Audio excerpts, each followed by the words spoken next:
संजय राऊतांनी तिसऱ्या आघाडीवर केलेल्या हल्लाबोल संदर्भातली सत्ताधाऱ्यांच्या मदतीसाठी तिसरी आघाडी असते असं वक्तव्य संजय राऊतांनी केलंय।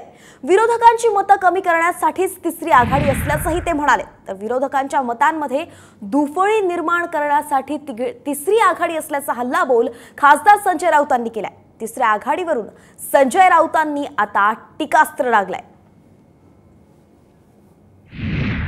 तिसरी आघाडी जी असते ही कायम सत्ताधाऱ्यांना मदत करण्यासाठी बनवली जाते।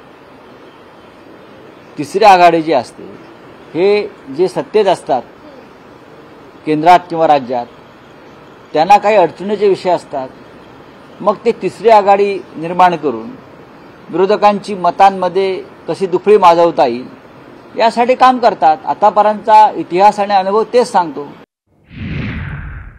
पंतप्रधान नरेंद्र मोदी आज वर्धा जिल्ह्याच्या दौऱ्यावरती येत आहेत। मोदींच्या उपस्थितीत पीएम विश्वकर्मा योजनेचा वर्षपूर्तीचा सोहळा साजरा होणार आहे। पंतप्रधानांच्या हस्तेच अमरावती इथल्या पीएम मित्रा पार्कचं भूमिपूजन तसंच पुण्यश्लोक अहिल्यादेवी होळकर महिला स्टार्टअप योजनेचा शुभारंभ सुद्धा होणार आहे। त्यामुळेच पंतप्रधान महाराष्ट्र दौऱ्यात विधानसभा निवडणूक प्रचाराचा नारळ फोडणार असल्याची चर्चा आता सुरू झाली आहे। दरम्यान मोदी येतात आणि जातात, त्यांनी काय उद्घाटन केलं हे त्यांना माहीत नसतं असा टोलाच संजय राऊतांनी लगावलाय।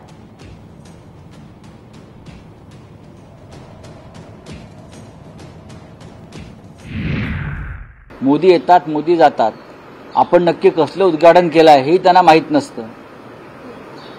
महाराष्ट्राची परिस्थिती आहे, खरं म्हणजे या राज्याच्या संदर्भात भाजपने घेतलेल्या भूमिका ज्या आहे ते महाराष्ट्र डळमळीत झालेलं आहे, अस्थिर झालेलं आहे, औद्योगिकदृष्ट्या कमजोर झालेलं आहे। याचं सर्वस्वी कारण नरेंद्र मोदी येतात आणि फिती कापून जातात